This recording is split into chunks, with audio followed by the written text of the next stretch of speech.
I still remember the day the doctor looked me straight in the eyes and said, "Ma'am, we're going to have to fight this hard." His voice was steady, but mine wasn't. My hands trembled. My chest tightened, and for a moment, the room felt too quiet, too still. The kind of stillness that makes you realize life just took a turn you weren't ready for. At 68 years old, I thought I had already fought my biggest battles. I'd buried a husband, raised 3 children on nothing but faith and a kitchen apron, and survived every storm God had thrown my way. But this illness, this one shook me deeper than I expected. My daughter drove me home that day. She didn't say much, just kept her eyes on the road like silence was easier than talking about the truth. My son helped me into the house, but even his hands felt cold, distant. Nobody would look at me long enough for me to feel safe. And that's when I felt it, the shift. The distance. The way they whispered to each other in the kitchen when they thought I was asleep. The way my son's wife stopped hugging me like she used to. The way my children's smiles became softer, shorter, almost guilty. Illness makes you weak, but it also sharpens your senses. You start noticing the smallest things, the late-night phone calls, the unopened mail, the glances exchanged over your head like you ain't even in the room. I would lie in my bed, oxygen machine humming beside me, thinking, why do they act like they're waiting for something? Why do they look relieved every time I close my eyes? Nurses came and went. Doctors checked my vitals. Church folks brought prayers and casseroles. But my own family? They brought secrets. I could feel them building. Something behind closed doors, something they didn't want me to see. Something they hoped my illness would keep me blind to. And every time I asked a question, they'd answer too quickly, like they had a script prepared. One night, I heard my daughter talking on the porch. Her voice was low, shaky, like she was holding back tears. "She's sick. Really sick. We have to plan ahead," she whispered. And then she said something that stabbed me straight in the heart. "We can't wait forever." Wait for what? My death? I pressed my hand against my chest, breathing slow, steady. Even though my heart felt like it was cracking in half, I thought I was fighting an illness. But I didn't know I was fighting time they had already counted me out of. But the real truth, the one that would flip my whole world upside down, I discovered it by accident in a day I wasn't even supposed to get out of bed. Because the moment I opened that wrong door, I realized my family hadn't just planned for my absence, they had already built a whole new family without me. That morning, I wasn't supposed to be out of bed. The nurse had just told me the day before, "Miss Johnson, you need to rest. No sudden movements, no walking around alone, But something in my spirit was uneasy. The kind of uneasiness you can't pray away without knowing why it's there. The house was too quiet. And then, all of a sudden, it wasn't. I heard laughter. Not the soft, careful kind people use around sick folk.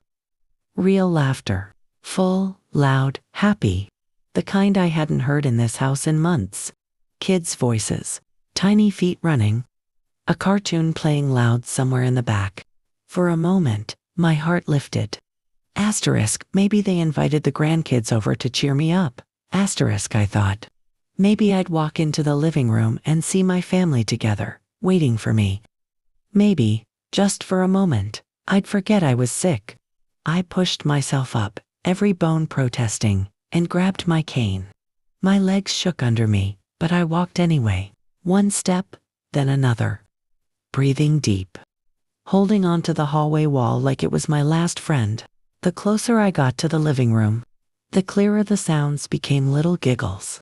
A woman's voice, a man talking low. I stopped right at the edge of the doorway, and that's when I saw it. 2 little kids I had never seen in my life were sitting on my rug. A little boy with big brown eyes and a girl with her hair in tiny braids. They were surrounded by toys, new toys, bright toys. Toys my grandbabies never had in this house. On my couch sat my son. He was laughing. Really laughing. The kind of laugh he never brought to my bedside. Next to him was a woman I didn't recognize. Young, pretty, comfortable like she had been here many times before. She held a baby bottle in her hand and leaned into my son like she belonged there. And then, the knife twisted deeper. An older woman, maybe a few years younger than me, was sitting in my chair, my spot by the window. The same spot I used to knit in. The same spot I sat in when I told bedtime stories to my real grandbabies. The little girl looked up at her and said, "Grandma, can I have more juice?" "Grandma." My cane almost slipped from my hand. I grabbed the doorframe to steady myself. My heart pounding so loud I thought they might hear it. My son turned his head just enough for me to see his face clearly. He wasn't sad. He wasn't grieving. He wasn't broken over my illness. He looked settled, like he had a new life already. He kissed the woman on the couch. The kids climbed all over him like they'd been doing it for years. And that other woman sitting in my chairs smiled at them like she'd always been. "Grandma." I pressed my back against the wall, out of sight, tears burning my eyes, while I lay in hospital beds and prayed to stay alive. They had built a whole new family dynamic right here in my house. A new woman, new kids, a new grandma, and I was the one they were quietly waiting to remove.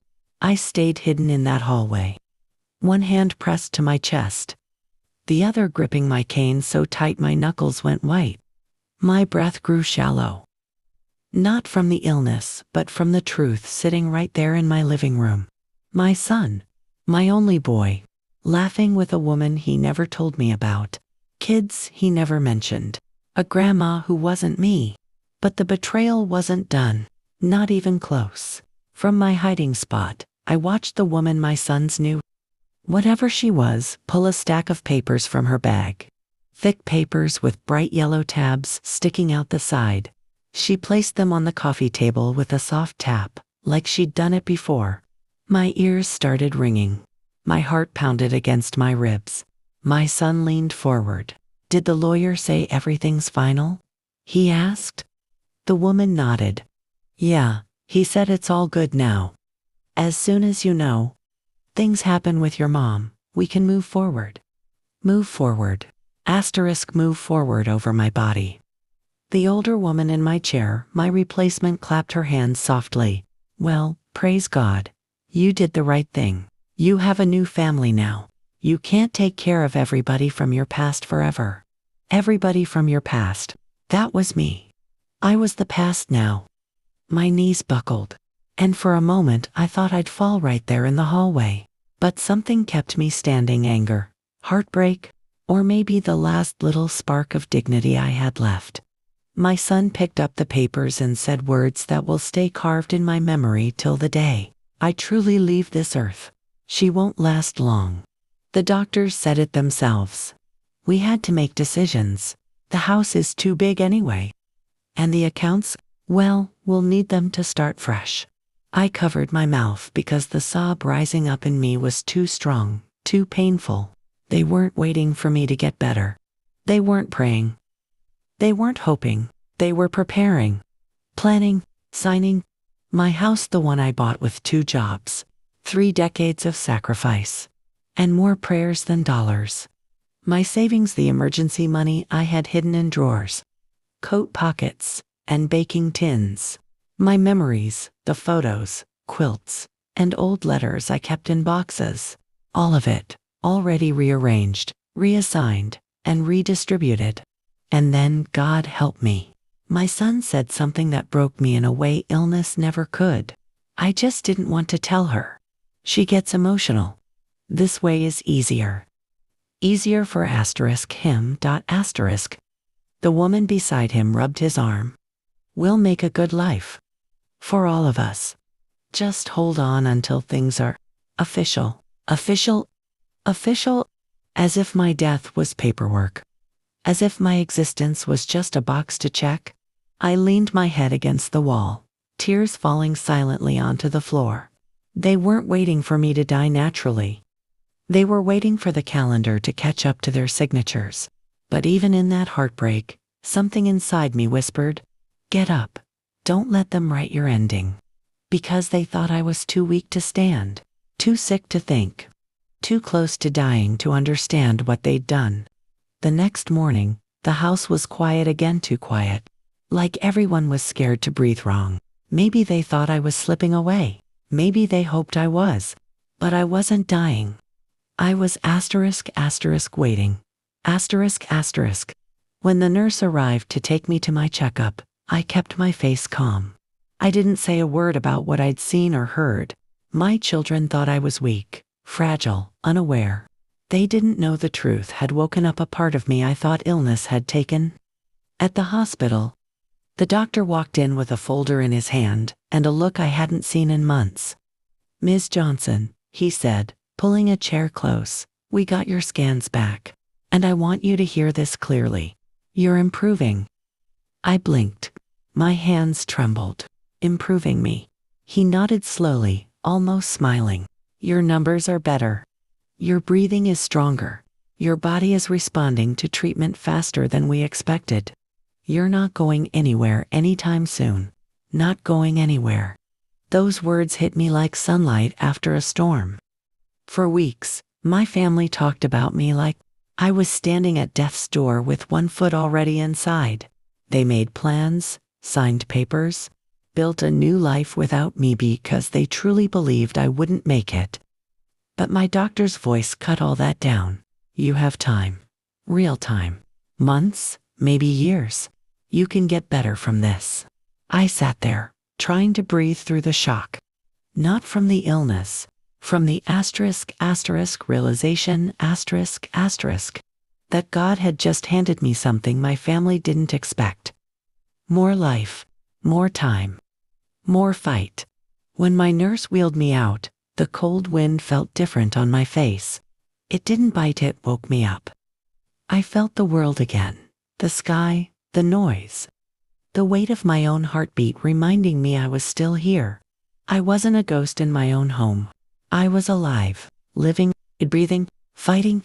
As we pulled up to the house, I saw my son standing outside on the porch. He looked nervous, pacing back and forth, clutching his phone like he was waiting for a confirmation that I hadn't made it through the appointment. When he saw me, his face froze. Not with joy, not with relief, with fear, pure, cold fear, because he knew exactly what the doctor's visit meant. He knew what more time would do to the plans he had already set into motion. He walked down the steps slowly, like he was approaching a stranger, not his mother. "Mama, you're back early," he said. I looked him dead in the eyes. The same eyes I once wiped tears from when he scraped his knees as a boy. "I ain't leaving this world today," I told him softly. "Not anytime soon." He swallowed hard. His jaw tightened. His eyes flickered guilt, panic, calculation. I saw all of it. Every ounce. He opened his mouth to speak, but before he could, his phone rang. He answered quickly. Yeah, she's still alive." Still alive. Those words should have hurt, but instead, they lit a fire in me. He wasn't ready for what came next. None of them were. When I rolled back into that house, I didn't feel like a dying woman anymore. I felt like a storm walking on trembling legs. Every picture on the wall, every quilt I stitched, every Bible verse plaque, they suddenly felt different, heavier. This was my home.